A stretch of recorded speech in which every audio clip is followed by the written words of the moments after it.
Pada kesempatan ini, saya ingin berbicara tentang Labuan Bajo dan kemiskinan. Sejauh ini, berdasarkan berita yang saya ikuti, yang saya baca, presiden, wakil presiden, para menteri, orang-orang besar dari Jakarta sering sekali mengunjungi Labuan Bajo. Pertanyaannya, apakah kunjungan-kunjungan itu memiliki manfaat positif untuk masyarakat Labuan Bajo secara keseluruhan? Tahun 2021, saya berkesempatan mengunjungi Labuan Bajo. Ini bukan kunjungan pertama. Sekitar tahun 2007 sampai 2013, saya sering ke Labuan Bajo bersama mahasiswa dari Universitas Agder, Norwegia. Kala itu saya menjadi seorang pemimpin study tour. Pembangunan pariwisata di Labuan Bajo ketika itu masih belum terlalu berkembang. Tetapi memang sudah banyak turis yang datang ke Labuan Bajo. Selain itu, pada saat itu saya melihat banyak pemodal sudah mulai membangun hotel dan membeli tanah di Labuan Bajo.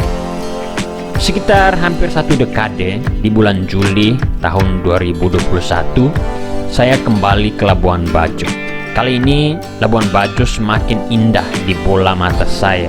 Di mana-mana orang membanggakan Labuan Bajo sebagai kota wisata premium. Jalan-jalan baru mulai dibangun di Labuan Bajo. Hotel-hotel baru berukuran besar dan indah ada di mana-mana. Semakin banyak kapal pariwisata dan speedboat yang berbaris di pelabuhan Labuan Bajo. Semuanya tampak indah.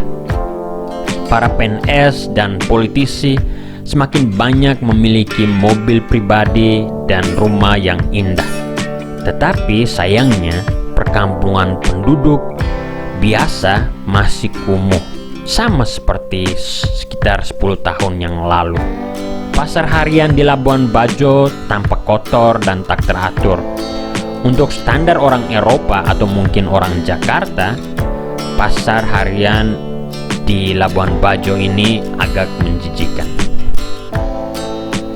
Namun sayangnya, kemajuan Labuan Bajo ini tidak memiliki dampak yang signifikan bagi pengentasan kemiskinan untuk masyarakat Labuan Bajo pada umumnya, terutama masyarakat di Pulau Komodo.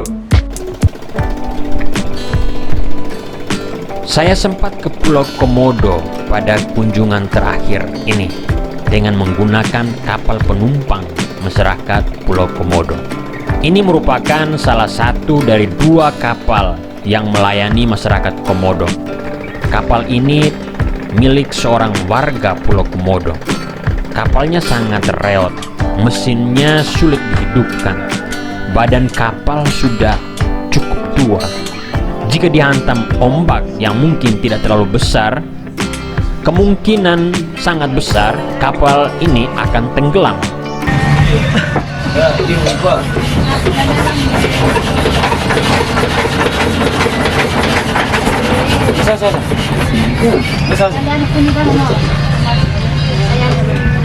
Bungkus ini. Ada bank ini solusi. Tahu tak ketawa kan? Isma. Lah. Yang dikau ni katin kota selingi macam ni kata. Pilih kau, pen aku kamu ni pilih ni.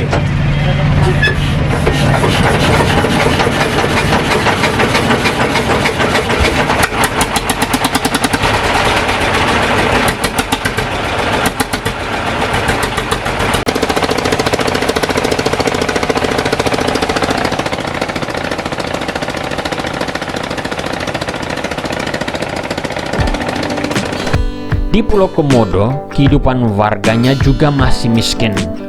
Banyak warga yang saya dengar mengeluhkan kesulitan bertahan hidup setelah banyak larangan untuk melaut demi konservasi dan keindahan Taman Nasional Komodo. Padahal, jarak antara desa Komodo dengan destinasi wisata Komodo yang namanya Longlia itu hanya sekitar 5 menit menggunakan perahu motor.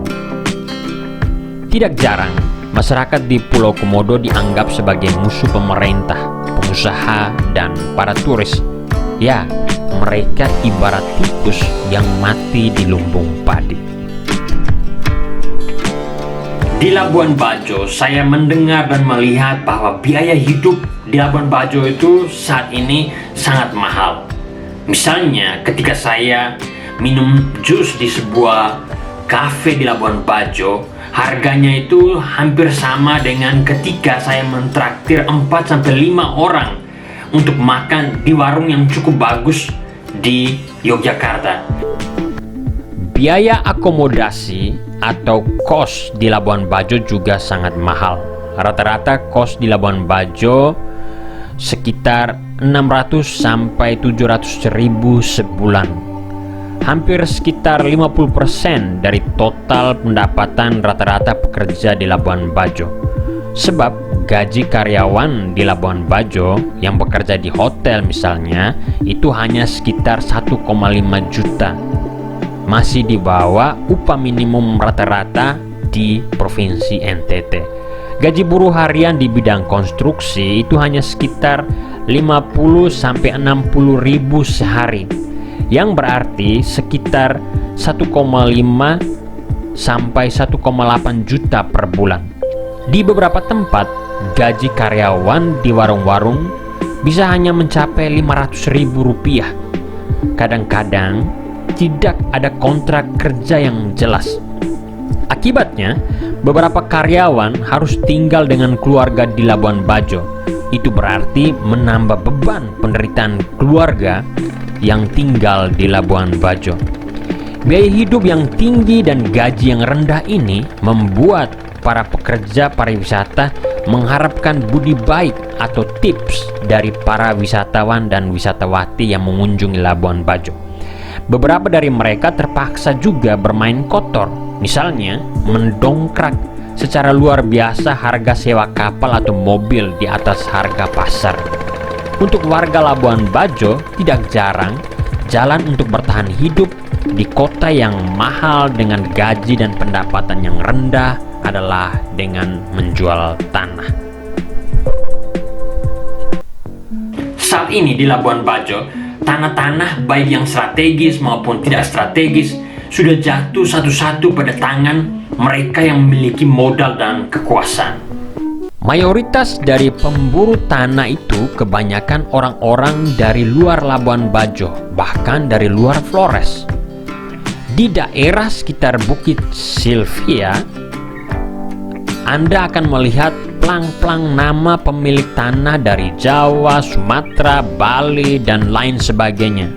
Kuskupan Denpasar juga memiliki tanah di sini, di Labuan Bajo.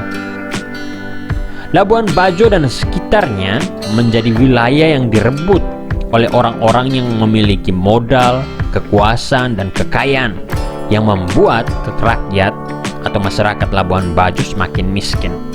Dengan kemiskinan seperti ini, saya mendengar para pengusaha, pelaku pariwisata, pemangku pariwisata, dan beberapa orang di pemerintahan selalu menyalahkan masyarakat Labuan Bajo dan sekitarnya yang tidak kreatif, malas, kurang berusaha, dan bermental cari gampang dengan menjual tanah.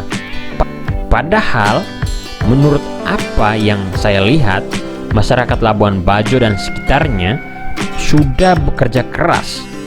Hanya saja kebijakan pemerintah dan perlakuan para pengusaha dan penguasa tidak berpihak pada mereka, yang membuat mereka melakukan berbagai cara untuk bertahan hidup, termasuk dengan menjual tanah.